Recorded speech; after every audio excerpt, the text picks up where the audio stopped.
SeanBell is a retired Royal Air Force pilot and Sky News military analyst. Welcome to our program, Sean. Daniel, it's always a pleasure to join you. Ukraine has hit 4 Russia's strategic aviation airfields, destroying at least 13 Russia's strategic nuclear-capable bombers. What is your reaction to this operation as your former Royal Air Force pilot? I think this is a really good example of where Ukrainian planning and deception has been proven absolutely invaluable. The Russians thought that some of their strategic assets were within range of some of Ukraine's long-range missiles, so they moved them away to bases across Russia, some of them thousands of miles away from Ukraine, yet Ukraine managed to conduct a covert drone attack. It was not what the Russians were expecting. And I think, first of all, it was audacious. Secondly, it's hit quite a lot of aircraft. You said destroyed 13. There's reports of up to 41 that have been damaged. And it is worth remembering some of these aircraft fell out of production some years ago. So getting spares for them is not very easy at all. And the other thing to point out is that when Russia moved its aircraft away to get them away from Ukraine's strikes, it can only move the serviceable aeroplanes. Now, in the Royal Air Force, my Air Force, we only really had about a third of your fleet that were available to fly at any one time, and therefore 2/3 will still be being serviced or repaired or basically being stripped for spares. Russia is infamous for not having a lot of spares and having to cannibalize, tear apart older aircraft. So what this means is that the aircraft that flew away was probably the vast majority of Russia's serviceable bomber fleet. And therefore, the actions to take out these bears, the backfires, and these mainstay, which are command and control aircraft, could well have inflicted a much more serious blow than at first we imagined it was. And also, what does this mean for Vladimir Putin? Do you feel that he has been humiliated, as he has been saying that he's so-called Mr. Security for Russia, but after he decided to begin this full-scale war against Ukraine, 1/3 of Russia's strategic aviation has been destroyed?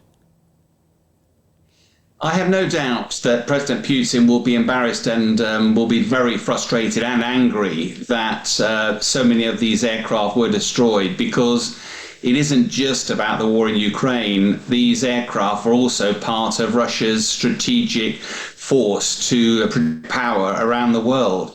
Here in the United Kingdom, we have a quick reaction alert, fighters on 24 hours a day alert, both in the north of Scotland, up at Lossiemouth, and also at Coningsby. And they regularly intercept Russian bears that are testing NATO's defences around the north of NATO. And therefore, any loss of these aircraft means that Russia is less able to demonstrate its prowess around the world, and that will have a major impact on President Putin standing in the world. And unfortunately, with these aircraft, you can't just nip down to the supermarket and replace them. I believe some of them, the Bears, for example, they came into service before I was born, which is a long time ago, but they've also went out of service some years ago, and therefore there is no quick fix for Vladimir Putin to get fleet bolstered again, and that will have an implication not only for the war in Ukraine, but also Russia's ability to project power around the world. From your perspective, what are the current options for Russia's Air Force to try to save the aircraft which were not destroyed by the Ukrainian drones? Will they try to redeploy far away from the front lines, more deep inside Russia, or would they also redeploy air defense systems and will try to defend current planes which are located inside Russia? I think Russia is going to be faced with a bit of a challenge because, bluntly, these aircraft, these strategically important bombers, were located well away from Ukrainian long-range missiles. It does look likely that the Ukrainian strike involved drones operating from just outside the airfield. An amazingly brave, courageous act by the Ukrainian forces involved. And it's very difficult to see how you can protect against those sorts of attacks unless you put these bombers into hardened aircraft shelters or into hangars where the drones can't get at them. One of the reasons that President Vladimir Putin would have redeployed these aircraft away was to get them away from missile threat, but it's very likely that there weren't the hangars available in this new location. So that Russia has to do some pretty quick thinking, first of all, to up its defenses around all of its strategic aviation assets. That will be a major distraction from his efforts on the front line. But also, he's going to be worried about where he's going to be hit next. Up till now, Ukrainian drone activity in Russia has largely been striking the sort of oil infrastructure, some defense industrial base. All of that is irritating for Putin, but basically recoverable from. This strike was audacious, but has made a lasting impression, and have no doubt at all this will directly impact Russia's ability to launch cruise missiles and deliver bombs on the front line in the war in Ukraine. Do you feel that such secret operations deep inside Russia could become another center of gravity in this war if Ukraine continues to attack Russia's bombers, Russian airfields deep inside Russia? Could this force Vladimir Putin to make any kind of concessions to Ukraine? Could this force Putin to end his war, or at least change his calculus in this war? Yes, I think we've got to be careful using terms like centers of gravity. Centers of gravity from a purely academic perspective in my warfighting time were something so crucial to your enemy that if you managed to remove it or destroy it, then he would be in big trouble. I'm not sure the strategic bomber force is a center of gravity for President Putin. He has a number of other ways to deliver weapons on the front line. It undoubtedly will have an impact, but not really a strategic center of gravity. I think a center of gravity might be Putin's ability to fund the war and also public support for the war. And I think those things are something that President Putin will undoubtedly be trying very carefully to preserve those. So in answer to your question, I don't think these strikes are going to bring the war to an end, but I do think it's undoubtedly these will have hurt Russia. They will have hurt President Putin. His anger was evident when he launched a tirade of attacks across the whole of Ukraine.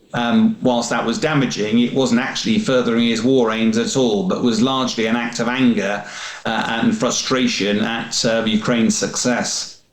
Also, Ukraine has struck the Kerch Bridge for the third time using underwater explosions, and also secret agents tried to destroy this bridge for another time. What is your assessment of this operations regarding the Kerch Bridge, and how could this influence the outcome of this war? Yes, the Kerch Bridge is a really interesting case study because when Ukraine exploded that lorry load of explosives in the bridge, that caused devastating impact, closed the bridge for some time.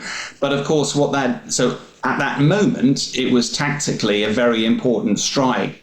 The strategic impact was that Russia therefore stepped up its protection of that bridge because it knew it was going to be targeted.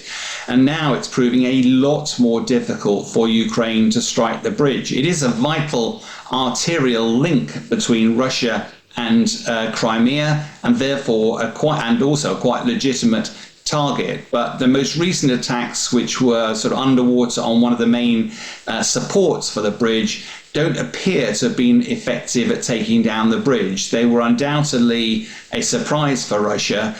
So I think the earlier attack with a lorry exploding in the middle of the bridge was far more effective than this latest attack. What it does do is reminds Russia that it has to look after the bridge. But frankly, unless Ukraine takes the bridge down and coordinates that with other action, I don't think it'll have much impact on the war. Let's also cover my final question in this regarding this topic of the war in Ukraine. U.S. President Trump's stance on Ukraine. U.S. President Donald Trump had another phone call with Vladimir Putin. Putin congratulated him on his birthday.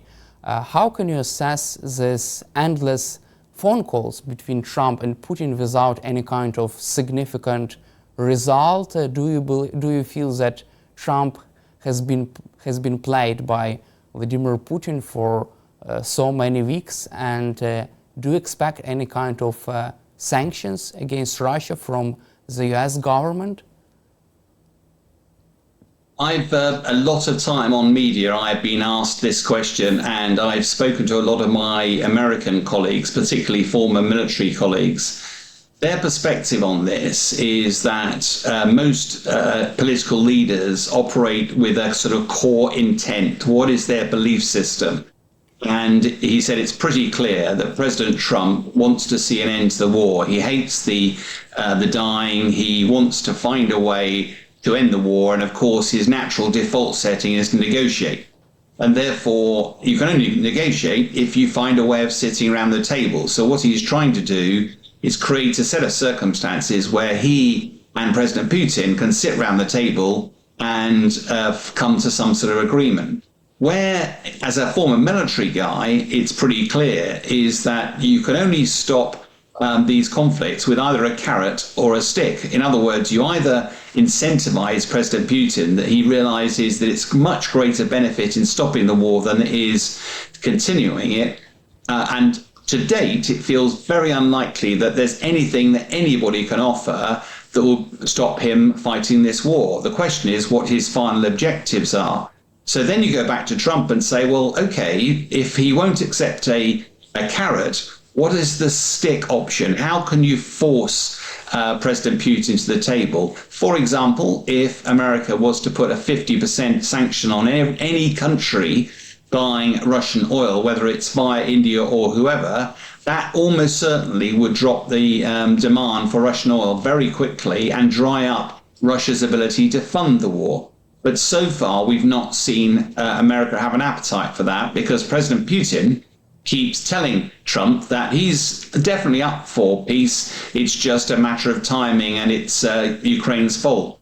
But it's pretty clear that as time goes on, President Trump is getting more and more frustrated, and I think there is a NATO summit happening in The Hague, I think later on this month, in about a week's time, and that it'll be telling to see what message that Trump is broadcasting, and also the influence of other NATO colleagues who will clearly be trying to persuade him that Putin is stringing him along, and actually he needs to go much firmer if he's to bring this war to an end. Also, in our latest discussion, you said that also military options for the U.S. president would be the best decision to force Putin to make any kind of concessions. Do you still believe that the U.S. could consider any kind of military options regarding Ukraine? Because U.S. Secretary of State, U.S. Secretary of Defense Pete Hegseth says that the U.S. is reducing military aid for Ukraine. I think it's an interesting question, Daniel, but I think there's two parts to this. It sounds like you're asking me whether America would get involved militarily in Ukraine. I don't see that as likely. It is pretty clear that President Trump does not want to get America involved in long, drawn-out wars overseas. So the question then becomes is to Europe maybe providing a lot of financial support to Ukraine, but bluntly, Ukraine needs weapons, and the main provider of weapons has to date been America.